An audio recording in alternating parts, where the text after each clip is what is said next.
So the Europa League kicks off tomorrow night at Old Trafford. Will Manchester United get back into the Champions League by winning the Europa League? It's possible, all right? And I'd love for Erik ten Hag to win third trophy in 3 years, FA Cup and League Cup and the Europa League. It's not going to be easy. I'm going to run through my starting 11 and predictions for Twente. Now, of course, the format is different this season.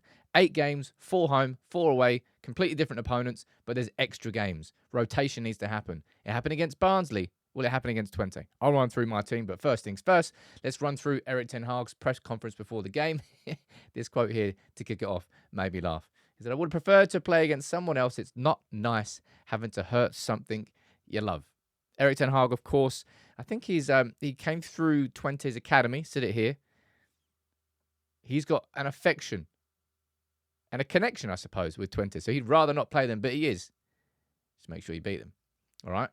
Erik ten Hag speaking about Luke Shaw here. I think I'm the same as quite a lot of you. I'm kind of like, I'm kind of checked out with Luke Shaw now. I don't think he'll be a Manchester United player next year. I don't think he's going to have a massive impact on our season, but he might be back before the international break, after.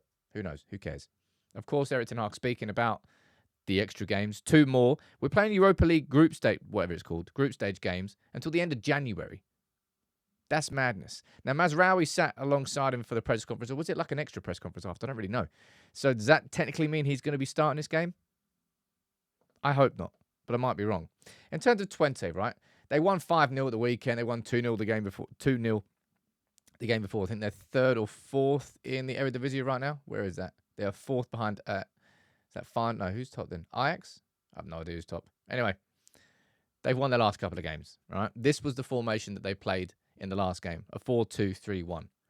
So I'm going to put that in, and we're going to speak through the changes that I think will happen. Now, that is the 11 there that started against Crystal Palace at the weekend. All right, and it was a good game from United.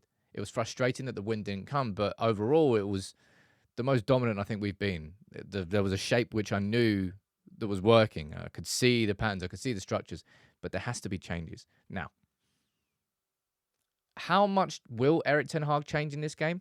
I think less than Barnsley, all right?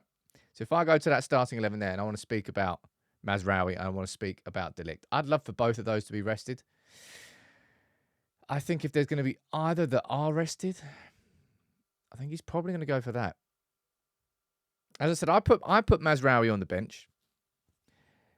I'd probably just, if it was me, right? Say it's me. All right. But it's not going to happen, right? I would just repeat what happened against Barnsley. Take Martinez off. Put Evans on. That's what I would do. Because I think although Malacia is back training with the team, I don't think he's actually going to be fit to start this game. But I would just make the exact same changes. I'd probably keep Onana in. But trust your team. Rest Mazraoui. Rest De Ligt again. Sorry, I'm going to keep them there. I don't think this will happen. So maybe this isn't exactly my predicted 11. This is more like what I would want to see in this game, which is a little bit different to usual. But I would love to see both De Ligt and Mazraoui on the bench again. Just don't see us needing to take the risk. But because it's a European competition, Erik ten Hag will probably start them. And I think Malacia, after the international break, we can maybe see him get used in certain Europa League games. Now, definitely want to see this man start. Right? And I think there's a question to be asked around Casemiro. But let's talk about Ugarte first. Because Ugarte goes in, there's no way that Eriksen starts this game, surely. I think there's a question about Mainu, but Ugarte is definitely starting, all right? And if I'm looking at Erik ten Hag, if I'm looking at the team, I'm thinking, who am I going to partner Ugarte with? You can either go probably, that's Bruno Fernandes, you can go Toby Collier if you wanted to. I think Erik ten Hag is going to give Casemiro the opportunity in this game. Casemiro, who's gone from first choice to what, third choice? Eriksen's been played ahead of him in a couple of games. Play Casemiro here. They're going to play with a 4-2-3-1. There should be space in that midfield. Ugarte dropped deeper, received the ball from the defenders. I don't think it's going to be the exact same 3-2-2-3 structure that we saw against Crystal Palace, but I don't think you need to have the exact same structure in every game. Different tactics for different games. 4 at the back here will work fine, but probably you're going to get the inverted 4 back. And it depends, of course, if Collier plays there or not. I'm playing Casemiro alongside Ugarte in midfield. And I think something that seems to be the talk of the town this week is Bruno Fernandes. Because of how, I suppose, ineffective his final balls were. The basics that Bruno was getting wrong against Crystal Palace was kind of stopping the flow of the patient build-up that we had. Do I think he's going to drop Bruno Fernandes? No, I don't. Do I think he should drop Bruno Fernandes? No, I don't. But is it going to be he has to... I don't think Bruno's going to tweak his game. So I suppose there is going to be a question mark about how exactly do you fit Bruno in the same team as Zirkzee, as Hojlund, who I think should be coming into the team here. Can you fit them all in? I'm not sure. And also, do you drop to go for that more traditional shape there? I think I'd like to see that in this game.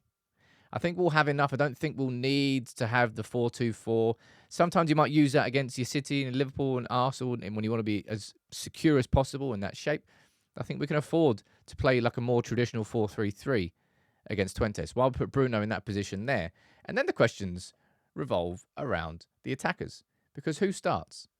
Marcus Rashford started on the bench against Crystal Palace. I think Marcus Rashford comes into this team here. So I'm going to put Garnacho on the bench there, just for now anyway. Or maybe for the start of the game. Don't know. But Rashford, I think, should be starting this game. And I want Ahmad too as well. So yeah, I'm keeping Garnacho on the bench in this one. It's interesting. Like, Ten Hag is kind of, well, you have the ability to do that. It wasn't as if we didn't create chances against Crystal Palace. Garnacho had 2 big ones. Bruno had 2 big ones, I think. We just missed them all. We were creating chances. And Ahmad, I think, has just been, well, I know he's been really influential for United this season. And I think the real question is whether you think Zirkzee starts this game or whether Hojlund comes in. And for me, there's only one choice there. Oh, Hojlund's down there. He's injured, but let me move him there. Let me switch that. Forgot about Hojlund being on the injured list down there. Rookie. Right. Let me put him in. I'm definitely putting Hojlund in this starting 11, man. Will he last a full 90? I very much doubt it, but it's more of a traditional shape there. I think a lot of United fans would be happy to see that. Hojlund operating, getting into the box. Rashford, maybe Garnacho will be a better player to play there so he can look in for the balls into Hojlund. I don't know. But that's what I'm starting with. And I've gone for the same back 4, not back 5, because by India I'm keeping him on the bench for Onana, who's in fine form. I'm changing the whole defence. I want to see that defence rested. We've got 3 clean sheets in a row, and included in that was the Barnsley game where all 4 of those played. Rest them, Erik. Twente, and this is the thing, right? Because of how important this game is for Erik ten Hag personally, I think he's probably going to ignore the idea that players need rotated and he's going to just play the strongest team. That's probably what my prediction is, but this is what I would like to see. And in terms of the result, I'm back in United, man. Might have been frustrating against Crystal Palace, but we looked good and we created. Second half, it changed when the subs, and I think you're all right to point out I got my opinion wrong on those ones. I thought the subs were right, but they definitely weren't. I'm going for a 3-0 though. Let's see what happens. All right, I'm backing us against Twente. I would like to see more rotation in defence. I don't think I'm actually going to. I want to see Ugarte start. I think Casemiro will start in midfield, and I want to see Hojlund start up front. I've gone for 3-0. Let me know your predictions in the comments below. 3-0 will be nice. And ahead of Spurs as well.